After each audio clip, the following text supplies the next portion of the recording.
Ibihe byiza kuri wowe wahisemo gukurikira Pierre Impaya Uwiteka Imana akomeza guhira. Aha mubona turi mu mujyi wa Kigali, abantu nimureba neza nahazwi nko ku iposita cyangwa ku muhanda umanuka werekeza ku isoko rya Nyarugenge aho bita ku gasitasiyo. Umugabo yaje afite umuhoro. Izi modoka mubona ni umugabo wagiye azitemagura mu birahure, harimo amavewiti, amategiseri, amarava ndetse n'imodokari z'amagikumi zigiye zitandukanye. Nk'uko muri kugenda mubibona yagiye azitemagura. Ahangaha yari amaze gufatwa n'abaturage. Muragira muti byatangiye bite rero? Uyu mugabo yaje atega moto aza atwaye umuhoro muri amvirope. Amaze gutwara umuhoro muri amvirope ahita akuramo inkweto yari yambaye za bodaboda, ahita yegera mu mujyi hagati agenda yiruka ashaka gutema abaturage. Akimara gushaka gutema abaturage bahise bamwe bahunga bariruka, yirukanka ku modokari yarava 2019 nayo ashaka kuyitema netrayeri.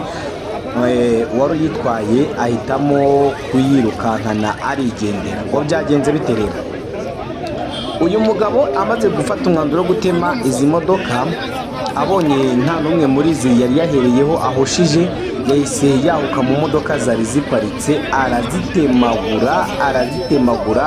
Nk'uko muri kubibona ku mashusho murabona ko nta modoka yari iparitse n'imwe yasigaye ari nzima uyu mugabo atagezeho ngo abe yabasha kuyitemagura.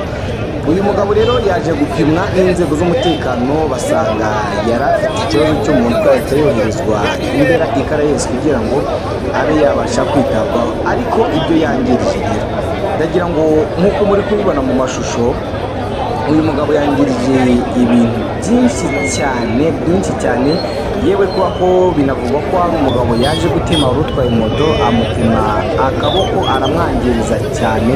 Ibyo abaturage bavuga ko iyi minsi mikuru ari hatari kabisa, kubera ko ibintu uyu mugabo yakoze bidasanzwe.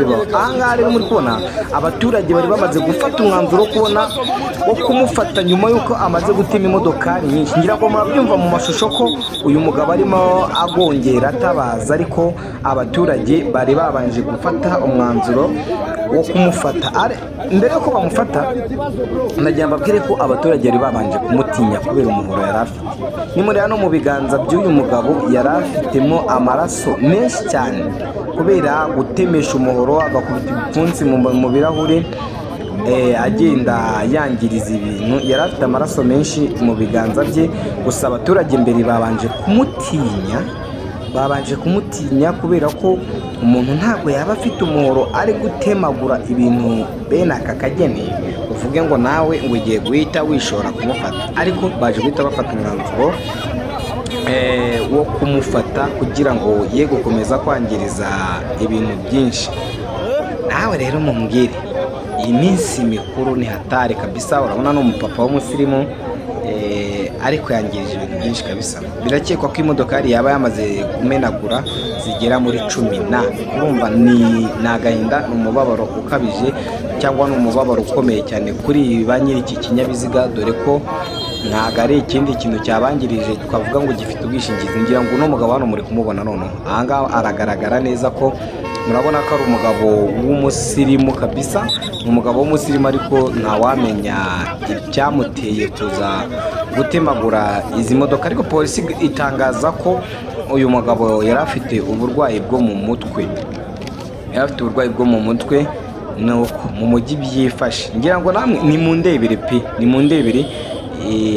ukuntu aba bantu bangana, ariko ukaba utabona umuntu atinyuka kuvuga ngo kadufate uyu muntu ye gukomeza kwangiriza ibintu. Nyamara Kigali ibintu birakomeye, nubwo abantu bavuga ngo ni iby'itangazamakuru ni iki, ariko urebye uko iki gikorwa cyakozwe cyari gikomeye cyane, kuko mu mashusho mfite ari n'umupolisi. Wabonye amaraso mu biganza, dore ngaya amaraso mu biganza ngaya. Rero urabona ko bamwambitse amapingo, ariko no kumwambika amapingo kubera ibikekwa ko umuvandimwe w'umumotari yari atemye, yahise amwanduza amaraso. Yatemye amaraso arasimbuka ahita ajya no mu biganza bye, nawe mu biganza yari afitemo amaraso menshi cyane. Ngira ngo murayabonye. Nuko ahangaha rero ngira ngo muri kubyumva amagambo barimo bavuga. umva reka ndeke abaturage bavuge mwumve, abaturage bari kuvuga amagambo akomeye cyane ati kubera iki batamurasha atari yangiriza ibintu byinshi cyane. Iyumvire ibintu abaturage bari kuvuga. Ahangaha ntabwo byari byoroshye ko dufata amashusho, ntabwo byari byoroshye ko dufata amashusho kubera ko inzego z'umutekano zari ziri gukumira abantu gufata amashusho, ariko ntabwo byari byoroshye nyine ngira ngo namwe murimo murabibona ko ari ukwihishahisha, ariko nureba neza hariya uramubona, umva ibyo abaturage bari kuvuga.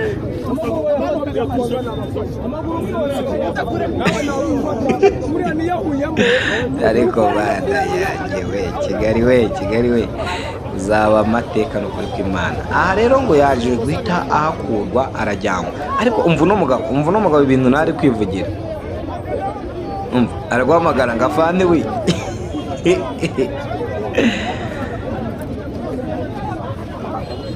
Urumva ko ahamagara inzego z'umutekano, ariko bantu b'Imana abasenga musenge kuko ibintu byarakomeye cyane, byakomeye. Niba umuntu atinyuka gufata umuhoro akawuzana mu mujyi rwagati akagenda atemagura ibintu yangiriza n'umuhoro mushyashya, ibi bintu biragoye, biragaragaza ko ewana abantu nitudasenga abantu babaye bicamuke kabisa. Umuntu yanagukorera ikintu kibi iyo umuntu atekereza kuba yakora kesi nk'ingiyi mu muhanda rwagati akangiriza ibikorwa remezo bingana gutya, bigaragaza ko turasabwa gusenga cyane. Mumbwire muri komenti ko mubyumva namwe, kubona umuntu w'umugabo ngereranyije uko mubona ntabwo ari munsi y'ikigero cy'imyaka 45. Dore nguyu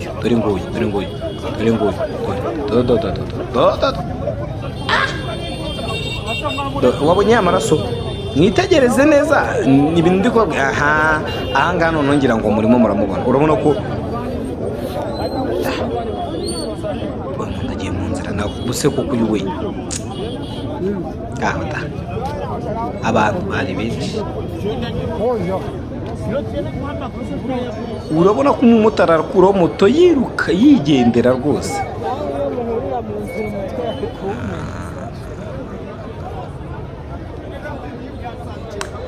Wakibaza ngo amaherezo y'abangiririjwe ibinyabiziga ni ayahe? Nanjye ntabwo nyazi kugeza ubu, ntabwo nakubwira ngo nzi amaherezo y'ibi binyabiziga byangirijwe bingana gutya. Harimo amaverite, amabenzi bagiye bamenagura. Naho mbwire, reba nk'iki kirahure ni kuri kw'Imana.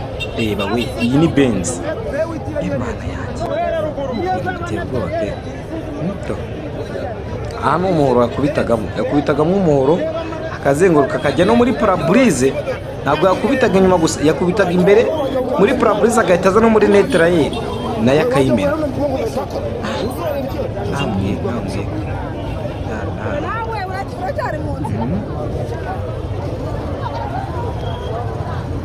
Ntabwo byoroshye, tubane dukomeze turebe. Ndagira ngo mbereke, dore iyi bayita Texel, imodokari yayimennye retroviseri, arangije ahita ajya n'inyuma nayo ayimena netrayeri, ahita yiruka nkakurikizaho izo hepfo. Ngana ngo ndebere, uretse gato, iyi ni Prado yayimennye netrayeri na parabrise. Dore reba mama yawe. Uretse mbereke indi modokari yamenaguye. Ikimodokari kiza rwose, reka tukigereho nacyo mbereke. Iyi modokari muri kubona ifite ipine inyuma, yayimennye netrayeri inyuma, ayimena na parabrise. Urumva igihombo abantu barimo guhura nacyo. Reka mwereke, iriya Prado, iriya Texel mubonye inyuma nayo yamenetse. Nono iyi hano ku ruhande iriya Prado nayo mubona 2015 nayo yayimenaguye. Uretse iyo yonyine, dore niyo Texel ubona y'umukara nayo yayimennye parabrise, ayimenagura na retroviseur. Itandukanye nayo indi tumaze kubona mu kanya.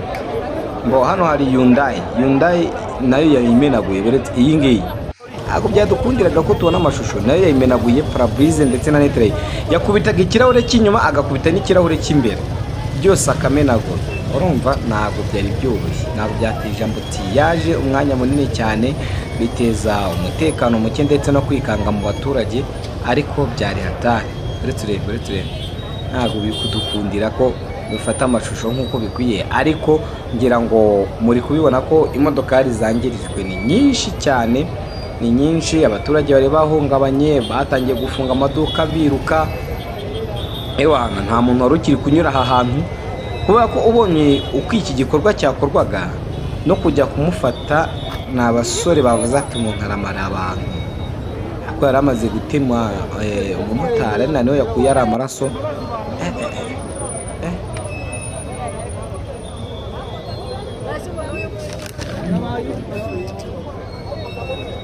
Tahe ngoko da nuko bimeze, ariko uyu mugabo noneho ntabwo wamenya ngo yaturutse mu wuhe murenge, ntiwamenya ngo yaturutse mu kahe karere, ahubwo nyine yaje mu mujyi wa Kigali ahita afata umwanzuro wo gufata umuhoro. Yaje awufite kuri moto, aza atemagura ibintu birimo ibinyabiziga. Ubundi yabanje guhusha abantu, ndaje mbereka akavideo ari kwirukankana abantu n'umuhoro, bakiruka bagenda bahunga, ariko